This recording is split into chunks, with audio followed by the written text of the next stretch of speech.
ارمان لونی کی بہن اور عثمان کاکڑ کی بیٹی۔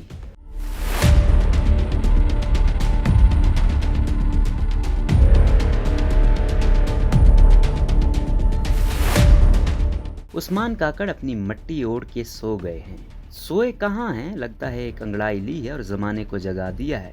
اس خرابے میں یہ مرتبے یوں ہی کسی کو نہیں مل جاتے۔ ایسا تب ہوتا ہے جب لہجے سے مٹی کی مہک آتی ہے اور سیاستدان آخری دم تک کارکن ہوتا ہے۔ عثمان کاکڑ ایک عالم فاضل شخص تھے، یہ بات ان کے جھکے ہوئے کندھوں سے بھی جھلکتی تھی۔ وہ ایک نفیس انسان تھے، اختلاف بھی کرتے تھے تو لفظ کا انتخاب ستھرا کرتے تھے۔ اونچے سروں میں بات کرتے تو گائے اس میں مسکراہٹ کے کچھ رنگ بھی شامل کر دیتے تھے۔ وہ احباب کے گلدستے میں بندش کی گرہ بھی تھے۔ گلدستے کی ہر شاخ اور ہر پتی کو مطمئن رکھنا جانتے تھے۔ وہ جانتے تھے کہ قوم اپنی سیاسی جماعت اور اپنے فرقے کو نہیں کہتے۔ قوم کے دائرے میں وہ فرد بھی آتا ہے جو فکر و نظر میں ہم سے مختلف ہوتا ہے۔ ایسا سوچنے والے لوگ مشترکات ڈھونڈتے ہیں اور تنازعات سے دور رہتے ہیں۔ یہ لوگ اختلافات کے گرداب سے اتحاد کا سفینہ سہولت کے ساتھ نکال کے لے جانے میں کامیاب ہوتے ہیں۔ عثمان کاکڑ رکے اور سوچا کہ جانی خیل سے لے کر بندر عباس تک پھیلے ہوئے لٹے پٹے انسانوں کے سارے غم اگر نچوڑ لیے جائیں تو ایک متفقہ نقطہ کیا نکالا جا سکتا ہے۔ انجام کار وہ اس نتیجے پر پہنچے کہ ان کے بیچ کوئی رشتہ اگر ہے تو وہ درد کا رشتہ ہے۔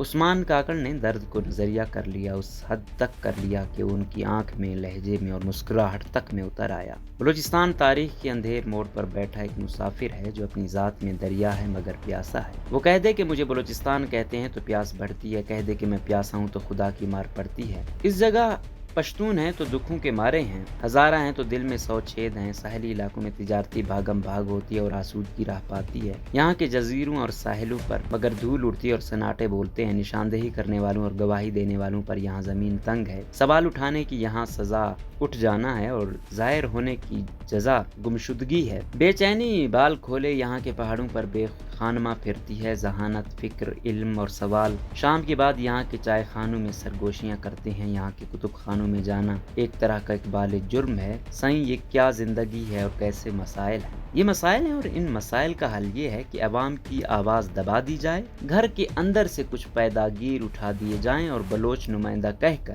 ان کی شکلیں پردہ سیمی پر نمایاں کر دی جائیں۔ انہیں وزارت اعلیٰ، سینٹ اور ایوان کا قلمدان سونپا جائے اور کہہ دیا جائے کہ اس سے بلوچوں کی محرومیوں کا ازالہ ہو۔ ان کے ساتھ معاہدے کیے جائیں کہ ہم تمہیں امارات دیں گے اور تمہارا کام یہ ہے کہ تم نے کام نہیں کرنا۔ امارات یافتہ بے روزگار زمانے میں اپنی سیاہ کاریوں کے نتیجے میں نفرت کا نشان بن جاتے ہیں۔ جب بلوچستان کی محرومیوں کا سوال اٹھتا ہے تو انہی سمگلروں کی طرف اشارے کر کے کہہ دیا جاتا ہے کہ جس قوم کی قیادت ہی ایسی ہو وہ قوم ہم سے کس بات کی گلہ کرتی ہے؟ بلوچستان کی اصل قیادت کون سی ہے؟ اس سوال کا جواب ہر بار انتخاب والے دن بلوچستان کے پولنگ اسٹیشن دیتے ہیں۔ ان اسٹیشنوں کا سناٹا اور مجموعی ٹرن آؤٹ بتاتا ہے کہ عوام ناراض ہے۔ جبر کا سایہ اتنا گہرا ہوتا ہے کہ لوگ زیادہ سے زیادہ چپ ہو کر گھر بیٹھ جاتے ہیں۔ گنتی کے 12 لوگ باہر آتے ہیں، انہی میں اکثریت اقلیت کر کے جیت اور ہار کے فیصلے سنا دیے جاتے ہیں۔ اس صوبے کا مسئلہ سمجھنا ہو تو تاریخ و فلسفہ یا پولیٹیکل سائنس پڑھنے کی ضرورت نہیں، صرف 2 کام کر لیجئے۔ بلوچستان کے وزیر اعلیٰ رہنے والے قدوس بزنجو کے ووٹ گن لیجئے اور عثمان کاکڑ پر گل پاشی کرنے والے ہاتھ شمار کر لیجئے۔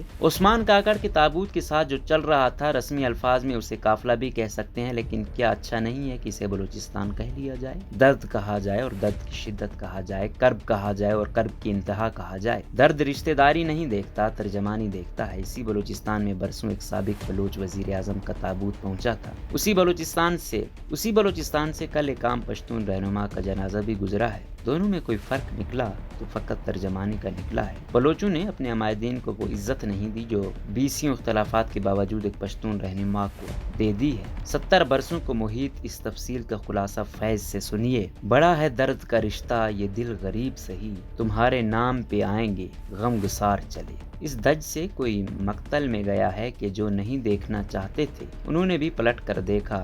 ایک آنکھ 1000 بار وہ منظر دیکھتی ہے جس میں ایک نو عمر بچہ سائیکل پر روتا ہوا چلا آتا ہے۔ ایک بلوچ سیلوٹ مارتا ہے اور بے ساختہ ایمبولینس روک کر بونٹ چوم لیتا ہے۔ مائیں ثقافتی پہناؤں میں نکلتی ہیں اور درد کا حاشیہ بن کر ایک طرف چپ چاپ کھڑی ہو جاتی ہیں۔ پہاڑوں جیسا حوصلہ رکھنے والوں کی آنکھیں چھلک پڑتی ہیں۔ دل تب دہل جاتا ہے جب بیٹی اپنے باپ کے تابوت پر سر رکھ کر کہتی ہے کہ تمہارے ساتھ جو ہوا میں جانتی ہوں، میں تمہارا انتقام لوں گی۔ بیٹیوں کا انتقام شدید ہوتا ہے، یہ بیٹوں کی طرح نقد حساب نہیں چکاتی، صبر اور استقامت کو رہنما کرتی ہیں اور دل میں انتقام کی لو جلائے رکھتی ہیں۔ تاریخ کا سبق یہ کہتا ہے کہ میاں باقی سب اپنی جگہ، مگر ملک غلام جیلانی کو 16 سالہ بیٹی آسماں جہانگیر کے سامنے لاہور کی سڑک پر کھینچنا نہیں چاہیے تھا۔ ٹھیک ہے پھانسی دے دیتے، مگر آخری ملاقات میں بھٹو اور بے نظیر کے بیچ سلاخیں حائل نہیں کرنی چاہیے تھی۔ شیخ مجیب پر قاتلانہ حملہ ایک بات ہے، مگر بیٹی کے سامنے باپ کا خون میں تڑپ کر جان دینا بالکل اور بات۔ مظالم تو جنگ کا حصہ ہیں، مگر غضب یہ ہوا کہ کابل کے چوراہے پر جب ڈاکٹر نجیب کو لٹکایا گیا تو یہ منظر دو معصوم بیٹیوں نے بھی دیکھ لیا۔